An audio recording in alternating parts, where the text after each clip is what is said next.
Question 1. Scenario-based question. John is an insurance adjuster who receives a homeowner's insurance claim for a roof damage during a hailstorm. The insured property is located in a state that experiences severe weather patterns, including frequent hailstorms. During the investigation, John finds that the roof was previously patched multiple times and some areas of the roof show signs of wear and tear that predate the storm.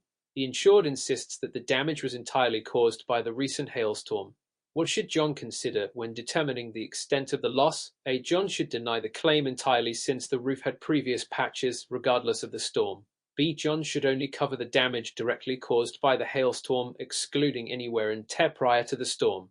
C. John should approve full payment for the roof replacement, assuming the hailstorm caused all the damage. D. John should consider applying depreciation to the loss to account for wear and tear before the hailstorm. Answer. B. John should only cover the damage directly caused by the hailstorm, excluding any wear and tear prior to the storm. Explanation. In claims adjustment, it's essential to differentiate between damage caused by covered perils and damage due to normal wear and tear. Under most homeowners' policies, only the damage caused by the hailstorm would be covered and any pre-existing wear and tear would be excluded. Depreciation should also be considered to reduce the amount paid on older damage, but only if applicable to the portion of damage from the storm. Therefore, the correct response is that John should cover only the hailstorm damage and not any damage pre-existing due to wear and tear. This aligns with the principle of indemnity, which aims to restore the policyholder to their pre-loss condition, excluding pre-existing conditions that would not be covered by the policy. Question 2. Conceptual question. Which of the following is an example of a potential violation of the Virginia Insurance Code related to the handling of claims? A. An adjuster refuses to settle a claim based on policy exclusions without providing the policyholder with written documentation. B. An adjuster delays claim settlement until after the policyholder has settled their claim with a third party. C. An adjuster provides a claim settlement offer based on the estimated damages without considering all available evidence. D. An adjuster suggests that a policyholder should file a claim under their homeowner's insurance policy for an event that is likely excluded. Answer. A. An adjuster refuses to settle a claim based on policy exclusions without providing the policyholder with written documentation. Explanation. Under the Virginia Insurance Code, claims adjusters are required to act in good faith and provide clear communication with policyholders. If an adjuster refuses to settle a claim based on policy exclusions, they must provide written documentation to the policyholder explaining the reason for the denial. Failing to do so violates the ethical and legal responsibilities set out by the Virginia Bureau of Insurance, which mandates that policyholders be informed of their rights and the reasons for any claims denial. This ensures transparency and helps prevent unfair claims settlement practices. Violations related to misleading or obstructing claimants can lead to regulatory penalties and legal consequences. Question 3. Conceptual question. Which of the following methods is used to determine the value of personal property under a homeowner's insurance policy when a claim is filed? A. Actual cash value, CV. B. Replacement cost value, SCV. C. Market value. D. Depreciated value. Answer. B. Replacement cost value, SCV. Explanation. Replacement cost value, SCV, is the method used to determine the value of personal property under a homeowner's insurance policy.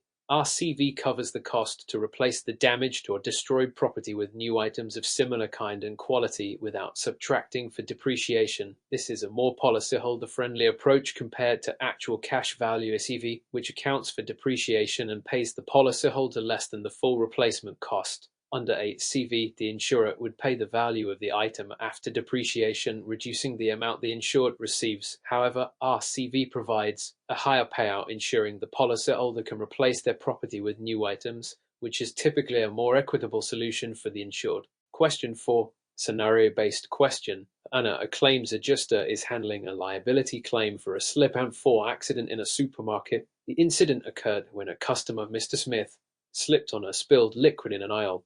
The store has security footage showing Mr. Smith walking in the aisle for several minutes without any visible indication of the spill. Upon reviewing the store's maintenance records, Anna finds that the store had failed to clean up a spill that occurred earlier in the day. How should Anna proceed with the investigation of the claim? A. Anna should immediately deny the claim because Mr. Smith did not notice the spill right away. B. Anna should accept the claim as the store's failure to clean up the spill constitutes negligence. C. Anna should recommend A settlement offer based on the assumption that the store is at fault without further investigation.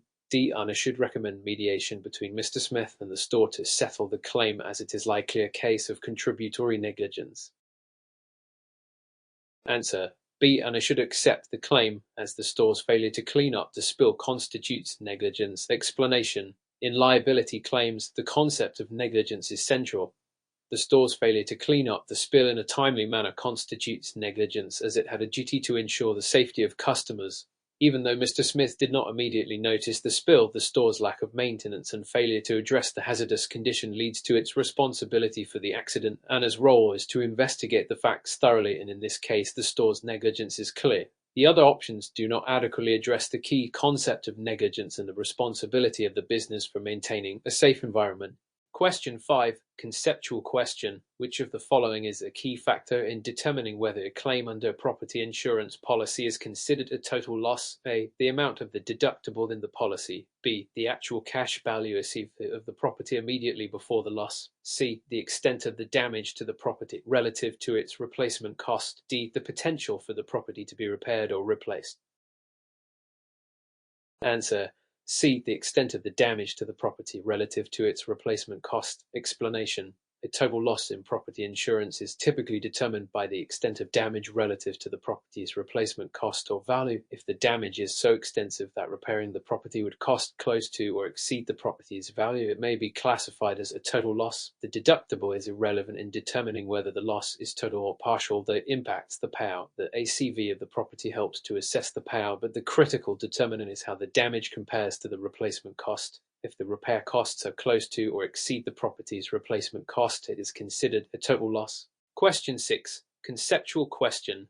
Which of the following best describes the role of subrogation in insurance claims? A. Subrogation allows the insurer to transfer a claim to another party.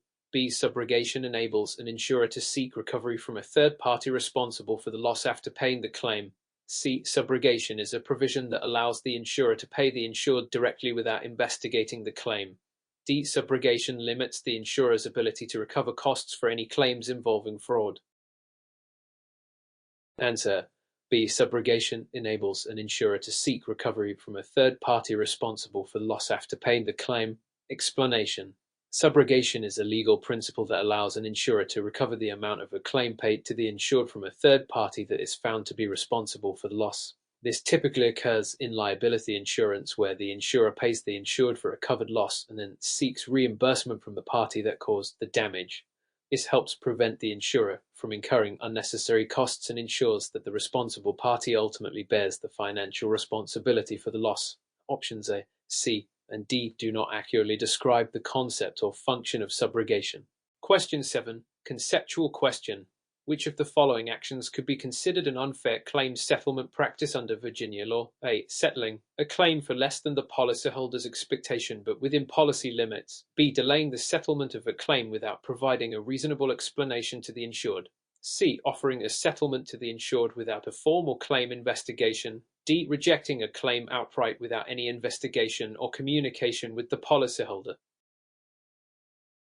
Answer: B. Delaying the settlement of a claim without providing a reasonable explanation to the insured. Explanation: Virginia law, like most states, regulates the fair handling of claims to prevent insurers from taking unfair advantage of policyholders. Unfair claim settlement practices include delaying the settlement of a claim without a valid reason or providing no explanation for the delay. Insurers are expected to act in good faith and make timely decisions regarding claims. Failing to communicate the status of a claim or unjustly delaying payments is considered an unfair practice. Options A, C, and D may involve poor customer service or questionable practices, but option B specifically addresses unfair settlement practices under Virginia's regulations. Question 8. Conceptual question.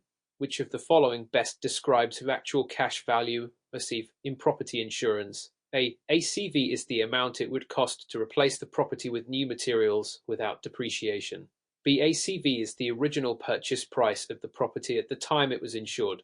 C. ACV is the cost to repair the property considering only material depreciation. D. ACV is the replacement cost of the property minus depreciation at the time of the claim. Answer: D. ACV is the replacement cost of the property minus depreciation at the time of the claim.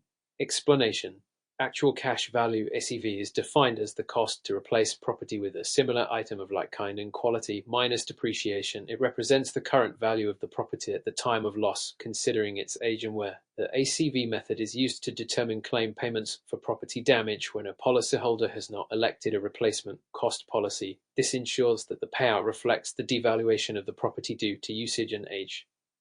Options A, B, and C describe variations of replacement cost or repair costs, but do not fully capture the definition of ACV as it applies to the insurance industry.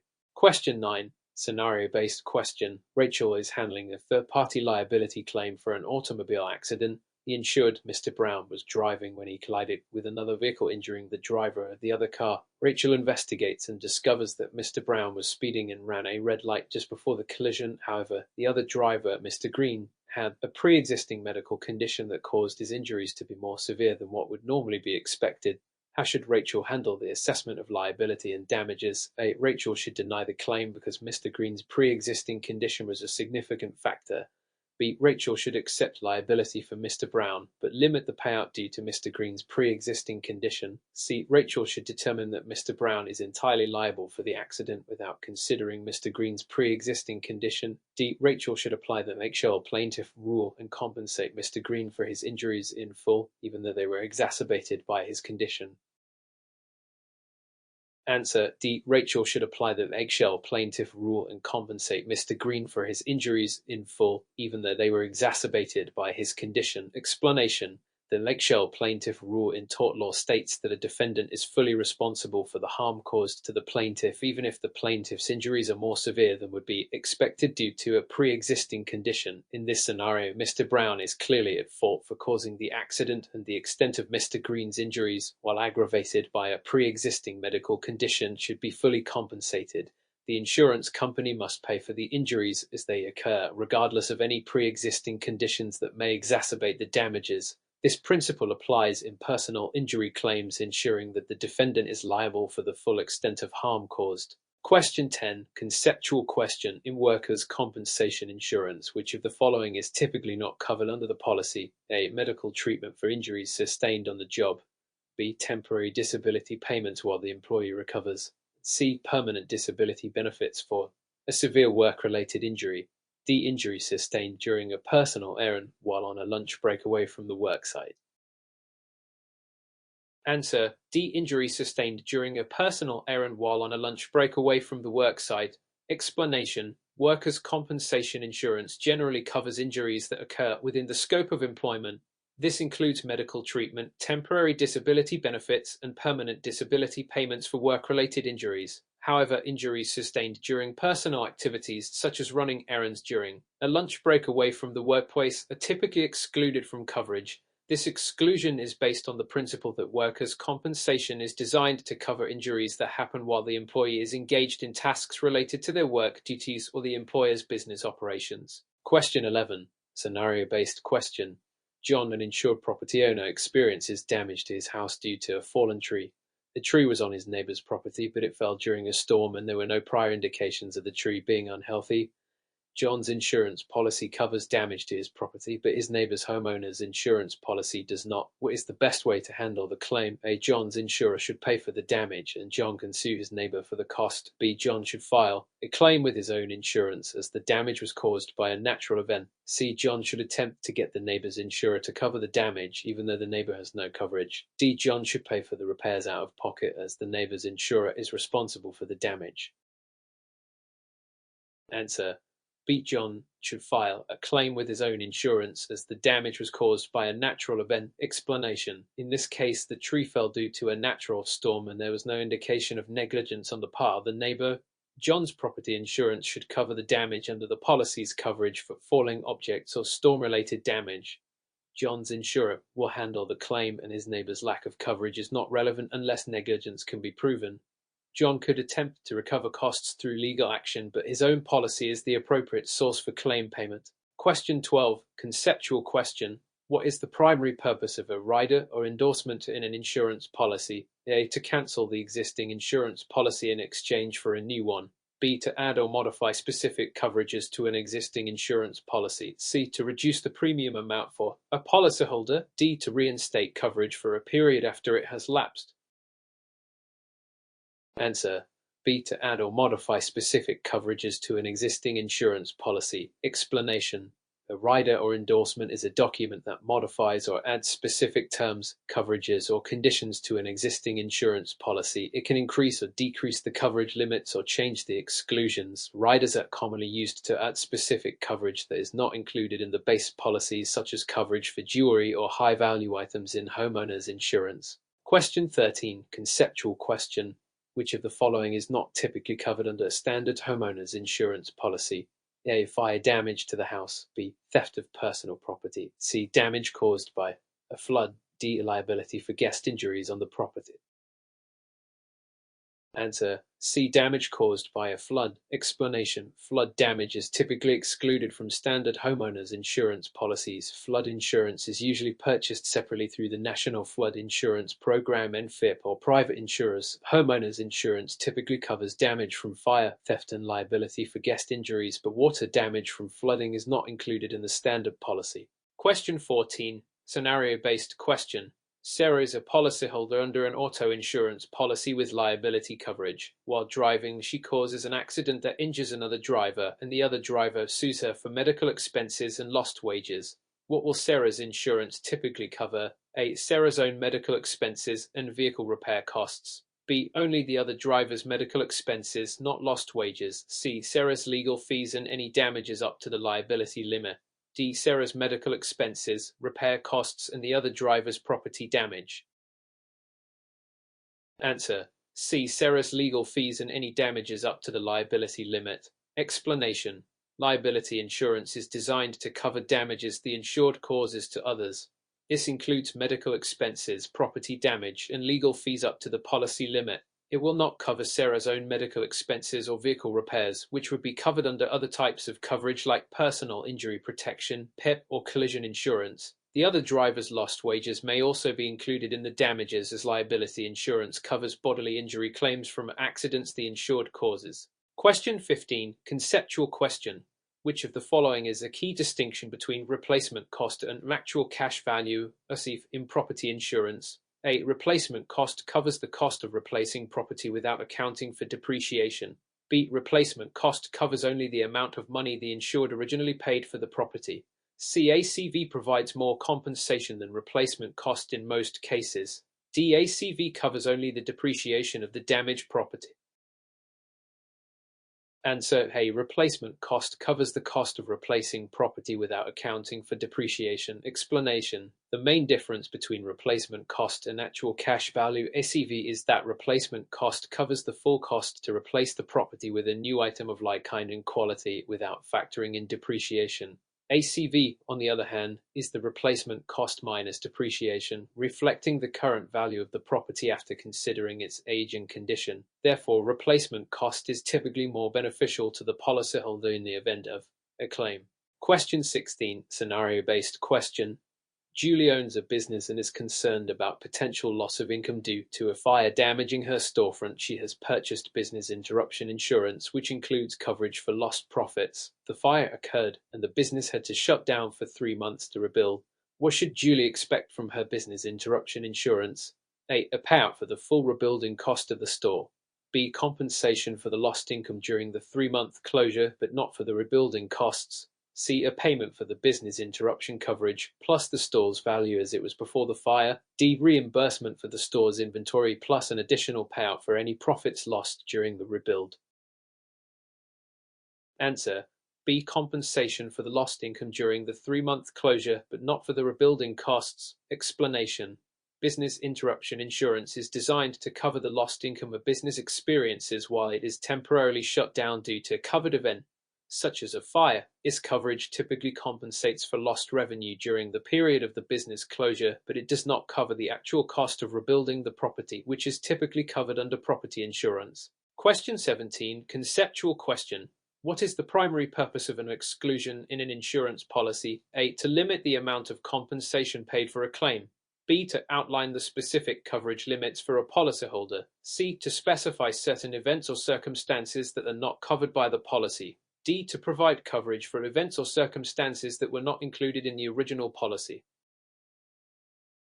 Answer: C. To specify certain events or circumstances that are not covered by the policy. Explanation: exclusions in an insurance policy specify the events or circumstances that are not covered by the policy. For example, most standard homeowners policies exclude damage from floods or earthquakes. These exclusions help define the scope of coverage and make it clear which risks are not the insurer's responsibility. They are important for setting boundaries on what the policy covers. Question 18, scenario-based question. Kevin is an employee covered by workers' compensation insurance. While operating machinery at work, he injures his hand, requiring surgery and several months of rehabilitation. However, Kevin is also found to have been ignoring safety protocols, which contributed to the severity of his injury. How would workers' compensation insurance typically handle Kevin's case? A. Kevin's claim will be denied entirely due to his negligence. B. Kevin will receive benefits, but the payout may be reduced due to his contributory negligence. C. Kevin will receive full benefits as workers' compensation provides coverage regardless of negligence. D. Kevin's employer is liable for the full cost of his medical bills, separate from the workers' compensation insurance. Answer: C. Kevin will receive full benefits, as workers' compensation provides coverage regardless of negligence. Explanation: in workers' compensation cases, the primary principle is that employees are entitled to compensation for work-related injuries, regardless of fault or negligence. This no-fault system is designed to provide medical benefits, wage replacement, and rehabilitation costs. Kevin's failure to follow safety protocols may be a factor in determining the severity of his injury, but it does not affect his entitlement to workers' compensation benefits. Question 19. Conceptual question.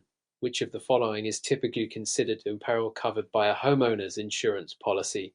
A. Wear and tear due to aging. B. Damage caused by a power outage. C. Fire and smoke damage. D. Intentional damage caused by the insured. Answer: C. Fire and smoke damage. Explanation: in homeowners insurance, a peril refers to a specific risk or cause of loss that is covered by the policy. Common perils include fire, theft, vandalism, and storms. Damage caused by wear and tear, power outages, or intentional actions by the insured are generally not covered. Fire and smoke damage is a standard peril included in most homeowners policies. Question 20. Scenario-based question. Lucas is the policyholder of an auto insurance policy with both comprehensive and collision coverage. While parked at a shopping mall, another driver crashes into Lucas's car, causing significant damage. What coverage will pay for the repairs to Lucas's car? A. Comprehensive coverage, since the damage occurred while the car was parked. B. Collision coverage, as the damage was caused by a collision with another vehicle. C. Both comprehensive and collision coverage, depending on the cause of the accident. D. The other driver's liability insurance, since they caused the accident. Answer: B. Collision coverage, as the damage was caused by a collision with another vehicle. Explanation: collision coverage applies to damages resulting from a collision with another vehicle, whether it occurs while driving or when parked. In this case, because the damage to Lucas's car was caused by another driver crashing into it, collision coverage will pay for the repairs. Comprehensive coverage typically covers non-collision events, such as vandalism or theft.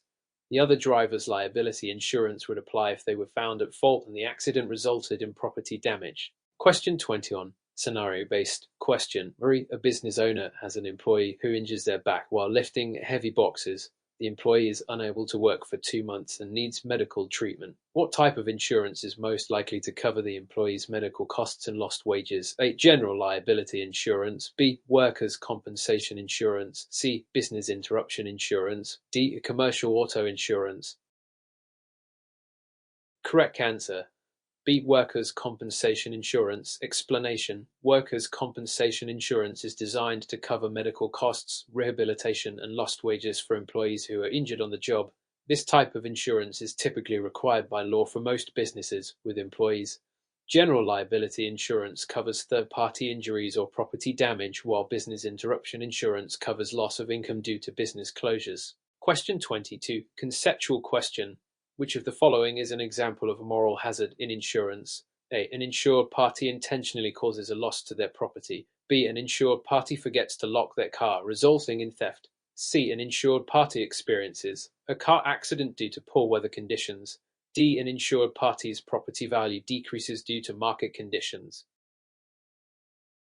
Answer A. An insured party intentionally causes a loss to their property. Explanation: moral hazard refers to situations where an individual takes on more risk because they know they are protected by insurance. Intentional damage, such as arson or causing a loss, is an example of moral hazard, as the insured may be more likely to cause the loss due to the safety net of their insurance policy. Question 23. Scenario-based question.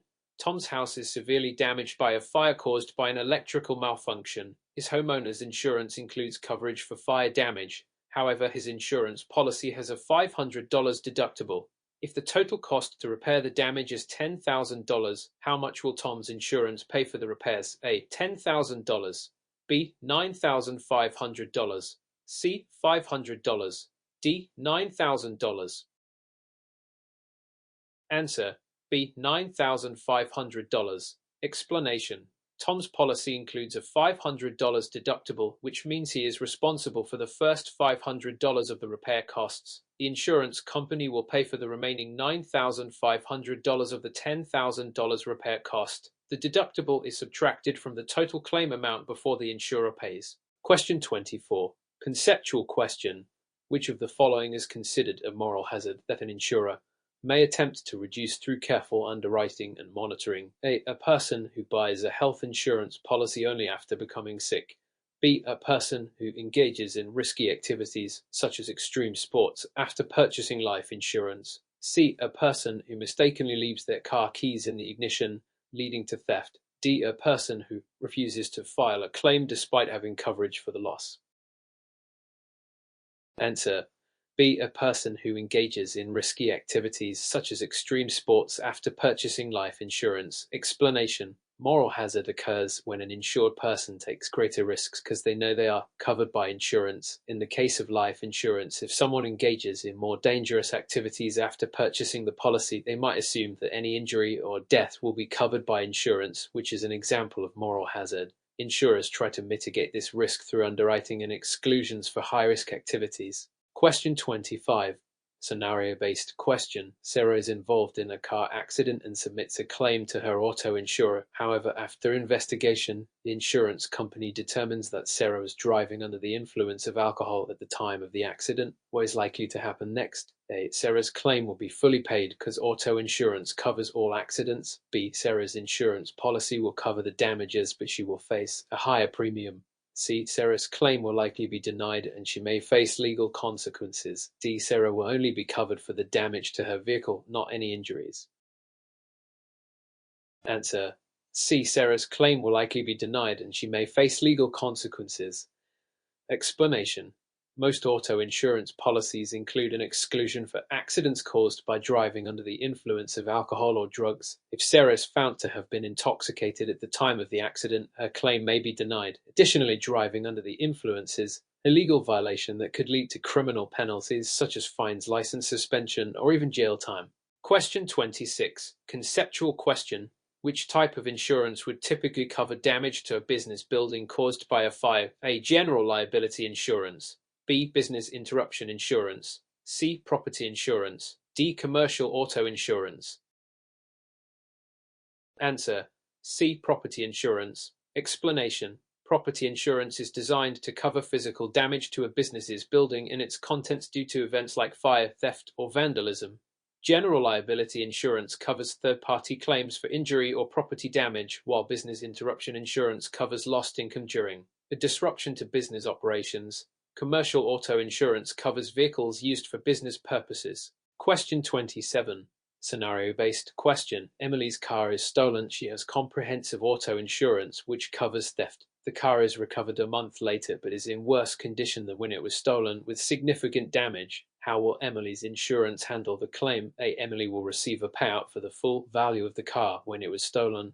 B. Emily will only receive compensation for the damage done after the car was stolen. C. Emily will receive compensation for the car's original value, less depreciation. D. Emily will be reimbursed for the replacement cost of the car, minus her deductible.